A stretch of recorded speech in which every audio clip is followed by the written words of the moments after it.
Welcome students. मागच्या लेक्चरमध्ये आपण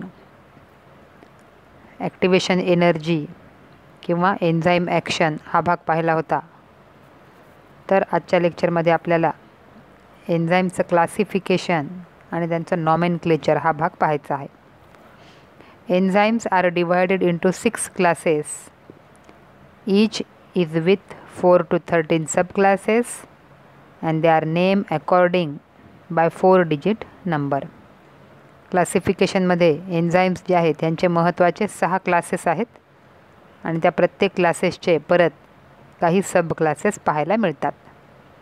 तर पहिला क्लास आहे दॅट इज ऑक्सिडो रिडक्टेज और डिहायड्रोजिनेज. तर यामध्ये ऑक्सिडो रिडक्टेज याच हार्मोनला दुसरं नाव आहे dehydrogenase. The enzyme which catalyses oxido reduction between 2 substrate S and S dash. जर आपण 2 सबस्ट्रेट या ठिकाणी घेतलेत, एक आहे S आणि दुसरा आहे S डॅश, आणि यामध्ये सायमल्टेनियसली रिॲक्शन चालू आहे, ऑक्सिडेशन आणि रिडक्शन. तर अशा वेळेस जो S सबस्ट्रेट आहे हा रेड्युस्ड फॉर्ममध्ये आहे आणि S डॅश याचं ऑक्सिडेशन चालू आहे. तर मग अशा वेळेस जेव्हा हा डिहायड्रोजिनेस त्या ठिकाणी काम करत असतो तेव्हा जो काही रेड्युस्ड S आहे त्याचं रूपांतर ऑक्सिडाइज्ड फॉर्ममध्ये होतं आहे आणि जो S डॅश आहे जो ऑक्सिडाइज्ड फॉर्ममध्ये होता त्याचं आता या ठिकाणी रिडक्शन होतं आहे. म्हणजे सायमल्टेनियसली जो काही हायड्रोजन आहे त्याची मूवमेंट करणारा जो एन्झाईम आहे दॅट इज डिहायड्रोजिनेज. सेकंड आहे ट्रान्सफरेसेस. आता नावावरून ट्रान्सफरेसेस म्हणजे हा ट्रान्सफर करण्यासाठी मदत करणारा एन्झाईम आहे. काय करतो? Enzyme catalysing a transfer of group G other than hydrogen between a pair of substrate. आता यासुद्धा ठिकाणी जे सबस्ट्रेटची पेअर आहे S आणि S डॅश, तर या दोन जे काही सबस्ट्रेट आहेत यामध्ये एखादा ग्रुप ट्रान्सफर करण्यासाठी जो एन्झाईम लागतो, हायड्रोजन जर सोडला तर इतर जो ग्रुप आहे G, तर हा ट्रान्सफर करण्यासाठी जो एन्झाईम लागतो त्या एन्झाईमला म्हणायचं ट्रान्सफरेसेस. ओके, म्हणजे झालं काय, सुरुवातीला G हा जो ग्रुप होता हा S या सबस्ट्रेटवर होता, परंतु ट्रान्सफरेसेस एन्झाईमच्या प्रेझेन्समुळं जेव्हा प्रोडक्ट तयार होतात तेव्हा सबस्ट्रेट S हा सेपरेट होतो आणि जो काही G ग्रुप आहे जो सुरुवातीला S या सबस्ट्रेटला अटॅच होता तो आता प्रोडक्टमध्ये S डॅश या सबस्ट्रेटला तो ॲड केला जातो आणि एक प्रोडक्ट बनवला जातो. म्हणजे या ठिकाणी G हा जो ग्रुप आहे तो S कडून S डॅशकडे ट्रान्सफर झाला in the presence of enzyme transferases. Then hydrolases. Enzyme catalysing hydrolysis of ester, ether, peptide, glycosidic bond, त्यानंतर कार्बन हॅलाइड और PN बॉन्ड. आता यामध्ये हायड्रोलिसिस होते. हायड्रोलिसिससाठी मदत करणारा हा जो एन्झाईम आहे म्हणून याचं नाव आहे हायड्रोलेसेस. नेक्स्ट आहे लायसेसेस.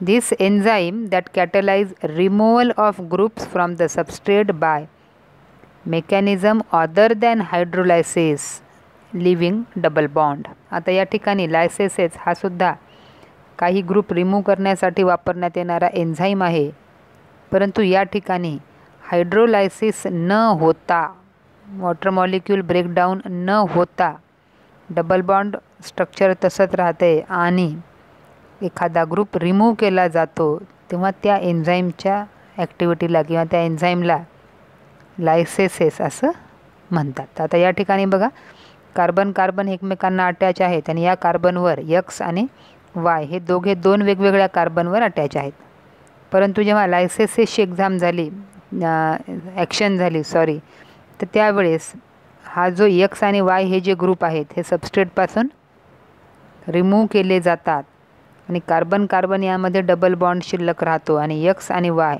हे 2 त्या कार्बनपासून रिमूव्ह होतात, सेपरेट होतात. दिस is लायसेसेस.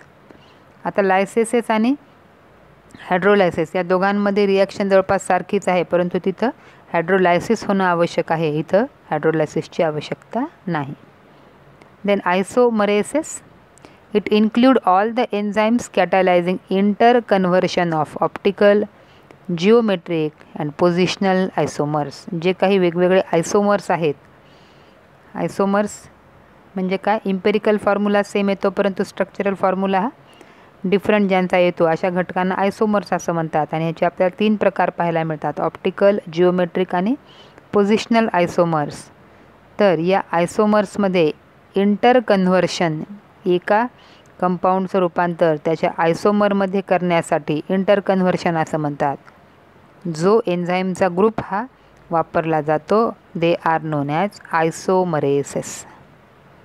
6th is the ligases, the enzyme catalyzing linking together of 2 compounds. 2 compound एकमेकांना जोडण्यासाठी जो एन्झाईम वापरला जातो तो म्हणजे लायगेसेस आहे. The enzyme which catalyses joining of carbon oxygen, carbon sulphur, carbon nitrogen, phosphorus oxygen bond. म्हणजे 2 जे वेगवेगळे कंपाऊंड आहेत त्यांना बांधणारा, एकत्र आणणारा जो काही एन्झाईम आहे त्याचं नाव आहे लायगेसेस. अशा पद्धतीने 6 एन्झाईम्स आहेत, 6 प्रकारचे एन्झाईम्स आहेत. पहिला ऑक्सिडो रिडक्टेज किंवा डिहायड्रोजिनेज, नंतर ट्रान्सफरेसेस, नंतर हायड्रोलेसेस, नंतर लायसेसेस, आयसोमरेजेस आणि लायगेसेस असे 6 आपल्याला व्हरायटीज ह्या एन्झाईममध्ये पाहायला मिळतात. आता पुढचा भाग आहे चॅप्टरचा, that is cofactors. Enzymes are composed of 1 or several polypeptide chains. एन्झाईम्समध्ये 1 किंवा नंबर ऑफ पॉलीपेप्टाइड चेन्स हे असतात. Cofactors are non protein constituent of enzyme. Cofactors हे काय आहेत, प्रोटीन एन्झाईममध्ये जो असणारा नॉन प्रोटीन भाग आहे त्या नॉन प्रोटीन पार्ट ऑफ एन्झाईमला काय म्हणतात, cofactor. It make the enzyme catalytically active. त्या एन्झाईमची ॲक्टिव्हिटी वाढवण्याचं काम हे कोफॅक्टर्स करत असतात. Then apo enzyme, the protein portion of enzyme is called as apo enzyme. म्हणजे झालं काय बघा, जो एन्झाईम आहे यामध्ये एक ग्रुप आहे ज्यात नॉन प्रोटीनचा आहे ज्याला कोफॅक्टर म्हणायचं, आणि दुसरा ग्रुप आहे जो प्रोटीननी बनलेला आहे ज्याला ॲपो एन्झाईम म्हणतात. If cofactor is removed from enzyme the catalytic activity is lost. जर कोफॅक्टर हा एन्झाईमपासून सेपरेट केला तर त्याची कॅटॅलायटिक ॲक्टिव्हिटी ही काय होते, आपोआप नष्ट होते. Cofactor plays an important role in catalytic activity of enzyme. एन्झाईमची कॅटॅलायटिक ॲक्टिव्हिटी जी आहे ही वाढवण्यासाठी कोफॅक्टर हा महत्त्वाचा ठरतो. There are 3 kinds of cofactors. One is the prosthetic group, coenzymes and metal ions. The पहिला बघू, prosthetic groups. These are organic compounds that are tightly bound to apoenzyme. असे घटक आहेत जे ॲपोएन्झाईम सोबत म्हणजे एन्झाईमच्या प्रोटीन पार्ट सोबत टाईटली बांधलेले आहेत. Example is peroxidase and catalase which catalyze breakdown of hydrogen peroxide into water and oxygen. Heme is the prosthetic group and it is part of active site of protein. हा जो prosthetic group आहे हा म्हणजे ॲपो enzyme सोबत tightly bound करण्यासाठी उपयोगाला पडणारा group आहे. Then R को एन्झाईम्स. आता आपण कोफॅक्टर बघतोय, त्या कोफॅक्टरमध्ये आपल्याला कोएन्झाईम्स पाहायला मिळतात. These are organic compounds but associated with apoenzymes only during कॅटलायसिस.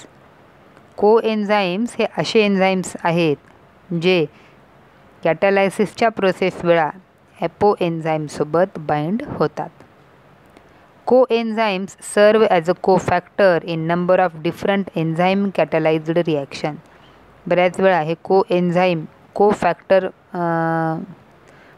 जे आहेत ते म्हणून काम करतात. कोएन्झाईम्स हे कोफॅक्टर म्हणून फंक्शन करत असतात. The essential chemical component of many coenzymes are vitamin. जर आता आपण केमिकल कंपोजिशन जर पाहिलं तर या कोएन्झाईममध्ये महत्त्वाचा रोल आहे विटॅमिन्सचा. Example, coenzyme nicotinamide adenine dinucleotide, that is NAD and NADP. It contains the vitamin niacin. विटॅमिनचं नाव कोणतं आहे? Niacin vitamin. And last one is the metal ions. Number of enzyme require metal ions for their activity. वेगवेगळ्या एन्झाईम्सला त्याची activity दर्शविण्यासाठी वेगवेगळे metal ions हे आवश्यक आहेत. And that forms coordination bond with the side chain at the active site. तर हे जे मेटल आयन्स आहेत हे काय करतात, जी ॲक्टिव्ह साईट जी आहे त्याची साईड चेन आहे त्या साईड चेनवर हे they form a coordination bond. At the same time they form coordination bond with the substrate. त्याच वेळेला सबस्ट्रेटकडनं सुद्धा ते एक कोऑर्डिनेशन बॉन्ड हा तयार करतात. Example, zinc is a cofactor for proteolytic enzyme in carboxypeptidase. Carboxypeptidase जे काही एन्झाईम आहे तर त्या एन्झाईमची प्रोटिओलायटिक ॲक्शनसाठी झिंक हा कोफॅक्टर वापरला जातो. So this is all about the chapter. कोफॅक्टरमध्ये 3 घटक पाहिले आपण: prosthetic group, coenzymes and metal ions.